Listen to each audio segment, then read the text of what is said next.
Okay, so here is the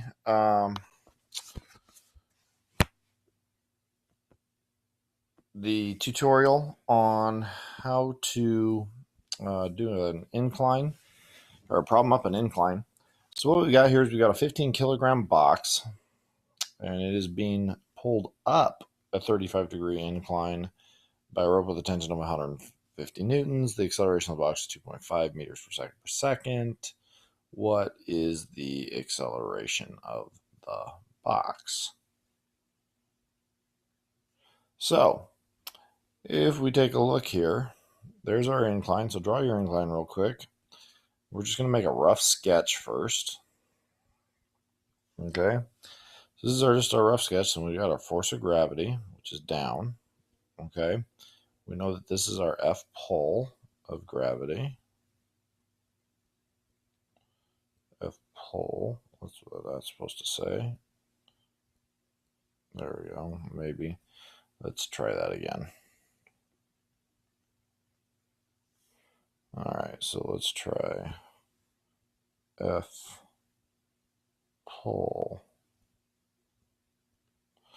Okay.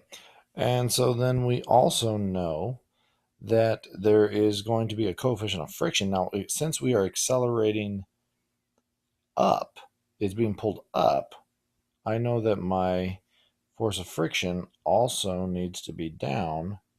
That means my tension is going to be up, which means my acceleration is also going to be up.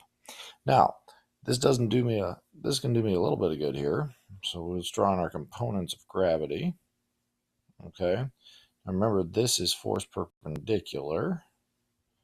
And force perpendicular is equal to the normal force. And I'm just going to erase my sketch here so that this got in the way. So if I need to, I can draw on my normal force. That's F norm. And so remember that this will be equal to F norm. And then we've got our force parallel. And remember that is equal to F pole. Okay, now why is it important that we know what these two things are? Well, F norm, if you recall, is how we're going to have to calculate the force of friction, and F parallel is our F pole, so that's how we're going to find our F pole there. We do know the tension in the rope there is 150 newtons, so that is very helpful. And then we also know the acceleration is 2.5 meters per second per second. I have to forgive my handwriting here. It's not the best. It's not showing up the best on this program. There we go. All right. So let's start with F pole and let's see if we can just get F pole. Now, if you take a look here, if this is our angle, remember, is right there, and it's 35 degrees. So this would be the opposite of that angle. This would be the adjacent to that angle, right? And this would be FG. Well, remember, FG is equal to mg, all right? So if we're going to calculate F pole, we know that the sine of the angle is going to be equal to opposite over hypotenuse, which in this case is going to be force parallel or force pole over Fg, which we know is mg. So if we multiply both sides by Fg, what we end up with is force parallel is equal to Fg sine theta or mg sine theta. All right. In this case, force parallel is going to be equal to 15 times 9.8 times the sine of 35 degrees. Now, let me punch that into the calculator real quick, and we'll see where we end up. So 35 sine times 15 times 9.8, and we get 84.3. So 84.3 newtons is what that is equal to. So if we come back up here, I'm just going to go ahead and label that right now on my chart as 84.3. Now I know the tension is 150 newtons. Okay. Now I'm going to go ahead and calculate F norm while I'm at it, just because I'm doing it right now. Okay. So now if you take a look, before I go back down, if we take a look, F perpendicular, or F norm, is the adjacent side of that triangle. So that means cosine. So that means that the cosine of theta is equal to the force perpendicular over the hypotenuse, which is Fg. Multiply both sides by Fg. Again, we end up with force perpendicular is equal to Fg cosine theta, or mg cosine of theta, which in this case, I'm going to go down a little bit here, which in this case is 15 times 9.8 times the cosine of 35 degrees. And that is all equal to, let me punch that in here in just a second. We get 120. So 120.4, but we'll just round that to 120 newtons. So this is 120 newtons. Now, here's where the dynamics part of the equation comes in. So now what we've got to do is we got to figure out, okay, what's that coefficient of friction? Well, we need to first figure out what is friction. So if we come over here, we're going to go ahead and calculate, okay, so F net is equal to MA.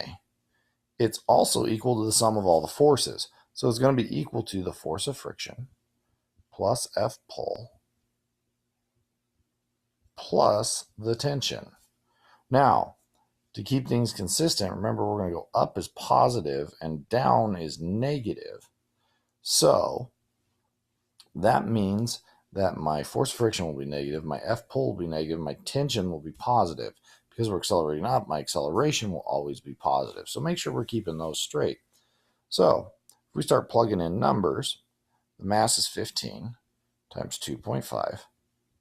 It's going to be equal to the force of friction plus a negative, and that would be the force pull. And force pull, if you remember, is 84.3.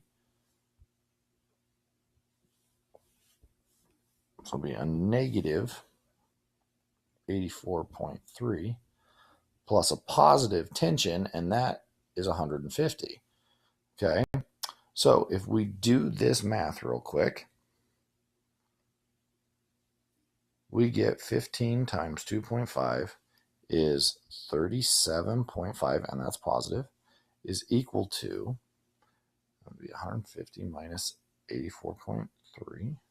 So we get force of friction plus 65.7. Now, if we take minus 65.7 and minus 65.7, what we end up with is that our force of friction, our force of friction will be equal to a negative 28.2 newtons. Now, we have just found our force of friction.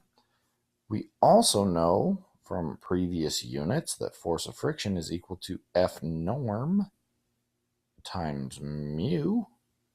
So now all I got to do is plug in my numbers. And remember, we already calculated F norm. So let's go back to our diagram here. F norm is 120 right there. So when we go back to our calculation, we have 28.2, and I'm getting rid of the negative sign just because we don't really care about direction on coefficient of friction. All we care about is the magnitude. Equals 120 times mu. And so when we solve for mu by dividing by 120 on both sides, we end up with a value of 0.235. And there is mu. So this is a pretty good example of inclined plane problem. Again, to recap, the first step is always find our components of gravity, regardless of what that takes. Always find your components of gravity first, and that will really help the problem go. Now, you may have to do some work to find these components. I'm not saying that I'm just going to give you what they are right out without anything there. There might be some different givens, and you might have to do a little bit of work to figure out what they are, but that should always